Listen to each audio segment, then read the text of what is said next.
महोदय, आपने मुझे आज ये 25-26 पे बोलने का अवसर दिया, इसके लिए आपको और मेरे दल के नेताओं को मैं दिल की गहराइयों से धन्यवाद देना चाहता हूँ।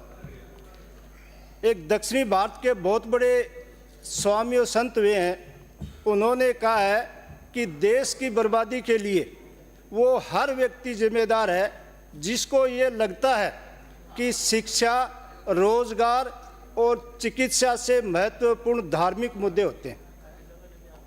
मैं सभापति महोदय आपके माध्यम से कहना चाहता हूं कि जब सदन बोलता है तो केवल दो बात कहता है।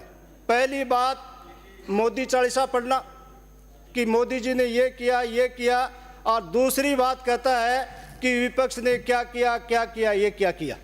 तो उसी की वानगी आप लोगों को मैं बताना चाहता हूं। ट्रांसपेरेंसी इंटरनेशनल एक एजेंसी है जो हर साल अपनी रिपोर्ट प्रकाशित करती है।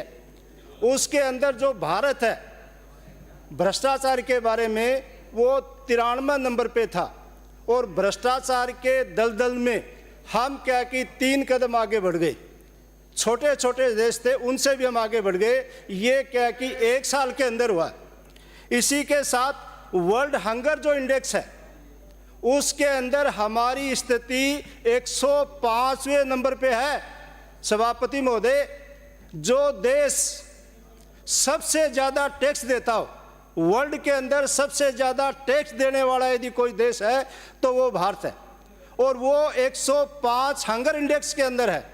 आज हमारे पड़ोसी देश, चाहे वो पाकिस्तान हो, भूटान हो, श्रीलंका हो, नेपाल हो, चीन हो, म्यांमार हो, वो भी भूख के अंदर हमसे बेहतर स्थिति के अंदर है। ये आज हमारे देश की हकीकत है। इसी के साथ वर्ल्ड शांति का जो इंडेक्स है उसमें हमारी जो रैंकिंग है 116 नंबर है। दिल में शांति तो तब होगी जब लोगों को रोजगार मिलेगा, किसान क्या कि समृद्ध होगा, युवाओं को रोजगार मिलेगा, अल्पसंख्यक उनके अधिकारों की सुरक्षा होगी, SC/ST के आगे बढ़ने के प्रमोशन होंगे, तो ये सारी चीज़ें गौण होगी। तो आज ये हमारी स्थिति है। इसी के साथ वर्ल्ड हैप्पीनेस का जो इंडेक्स है माननीय सभापति महोदय, उसमें हम 126 नंबर पे पहुंच गए। 125 देश हमसे ज़्यादा हैप्पीनेस में, उनमें खुशी महसूस है। ये हमारे 11 साल के अंदर ये प्रगति हुई है। लैंगिक असमानता पूरे विश्व के अंदर हम 129वें नंबर पे चले गए। 128 देश हैं जहाँ क्या कि लैंगिक असमानता हमसे बहुत कम है, और वही स्थिति विश्व शांति और सुरक्षा के अंदर हम 148 नंबर पे चले गए हैं। 147 देश हमसे बेहतर हैं। और लोकतंत्र की सफलता के लिए सबसे महत्वपूर्ण होती है प्रेस, जिसको चतुर्थ स्तंभ हम कहते हैं। उसके अंदर हमारे भारत की रैंकिंग 159 है। 158 देश हमसे क्या कि आगे हैं। और मैं बताना चाहूँगा कि ये बार बार मोदी चालीसा पढ़ते हैं। आज हमारा देश 10 शक्तिशाली देशों की श्रेणी से बाहर हो गया सभापति महोदय। और यही नहीं, जब ट्रंप यहाँ गुजरात आए थे, नमस्ते ट्रंप के नाम से 100 करोड़ रुपए खर्च किए थे, और उन्हीं ट्रंप ने अमेरिका के सैनिक हवाई जहाज था, उसके अंदर हमारे 104 नागरिकों की क्या हालत करके भेजी थी। हाथ में हथकड़ी और पैरों में बेड़ियां डाल के महिलाओं को और 4 साल के बच्चे को यहाँ भेजा था। इसके बाद में विदेश मंत्रालय ने ऑब्जेक्शन किया। उसके बाद में दूसरी फ्लाइट आई और उसके अंदर भी ये स्थिति थी। इससे अच्छे तो दूसरे देश थे, उन्होंने ससम्मान कहा कि आपको डिपोर्ट करना तो करिए, हम हमारे देश का अपमान नहीं सहना करना चाहते, हम सम्मान से उस नागरिकों को लेना चाहते। तो सभापति महोदय, ये तो मोदी चालीसे की बात थी। अभी मैं बजट पे बात करना चाहूँगा। हाँ, मैं आपकी प्रगति बता रहा हूँ। अब मैं बजट पे आता हूँ, वो भी सुन लीजिए आप। आज पानी की स्थिति है कि पिछले गत वर्ष माननीय दिव्या कुमारी ने कहा था कि अपना वादा हर वादा मैं दिल से निभाती हूँ। पिछले बजट के अंदर हमें 5 ट्यूबवेल दिए थे। माननीय पीएचडी मंत्री बैठे हैं, आपके माध्यम से कहना चाहता हूँ वो 5 ट्यूबवेल भी अभी तक स्वीकृत नहीं किए। इसी के साथ इन्होंने पिलानी के अंदर मीटिंग की थी, 3 जिलों के अधिकारियों को बुलाया था और कुंभाराम लिफ्ट के बारे में इन्होंने ये कहा था कि मेरी रिपोर्ट दो, उस कुंभाराम लिफ्ट का पानी मैं आपके यहाँ पहुँचाऊँगा। आज वो 35.8 करोड़ की डीपीआर भी आपने नहीं बनानी है माननीय मंत्री महोदय। आज वो पिलानी, उसका कहीं जिक्र नहीं है इसके अंदर। आज ये 120 पेज की जो प्रश्न बजट है उसके अंदर 168, आप बैठ जाइए, आप अपना जवाब दे तब दे देना। 168 के पैरा के अंदर पिलानी का कहीं एक शब्द भी नहीं है, एक शब्द किसी भी क्षेत्र के अंदर।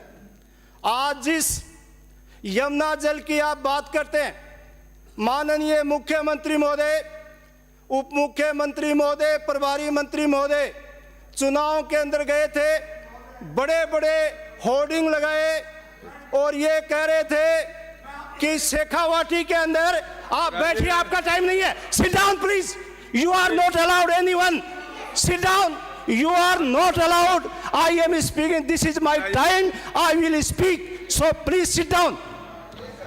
मैं सभापति महोदय, मैं आप लोगों को यह कहना चाहता हूं, उस यमुना जल के बारे में, उस यमुना जल के बारे में आज क्या कि एक शब्द इस 120 पेज के प्रश्न में नहीं कहा गया। Please sit down, you are not allowed, please sit down, this is your not time, this is my time, I will speak. Dr. Ambedkar has sanctioned and allowed to me speak in this IS assembly. So please sit down. You will not disturb me. You will not disturb me. Whenever you speak, then tell me.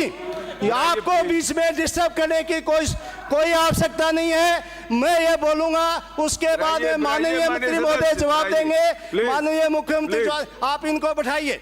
सभापति महोदय, आज उस यमुना जल के बारे में बता रहा था, उस यमुना जल के बारे में एक शब्द क्या कि 120 पेज की किताब में नहीं लिखा गया कि उसका क्या होगा। उसके नाम पे वोट लिए गए, वो चुनाव जीता गया, लोकसभा के अंदर कहा गया। आज वो शेखावाटी के लिए एक शब्द ही नहीं कहना, इससे बड़े दुर्भाग्य की कोई बात हो नहीं सकती।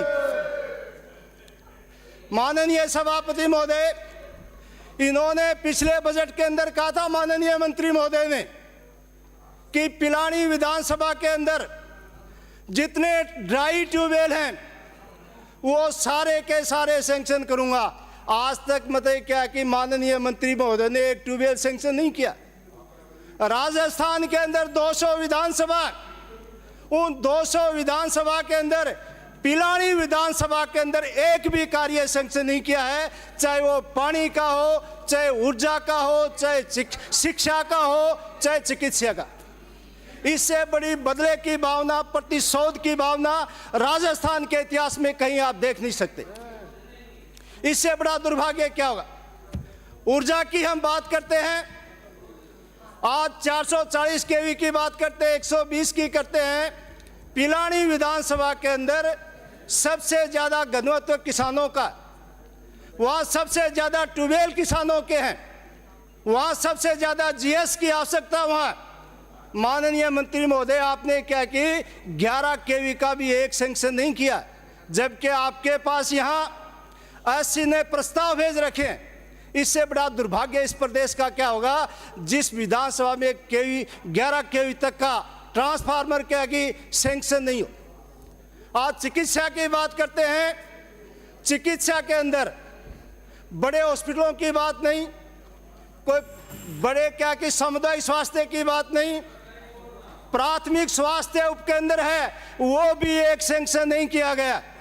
ये हालात क्या कि चिकित्सा की है।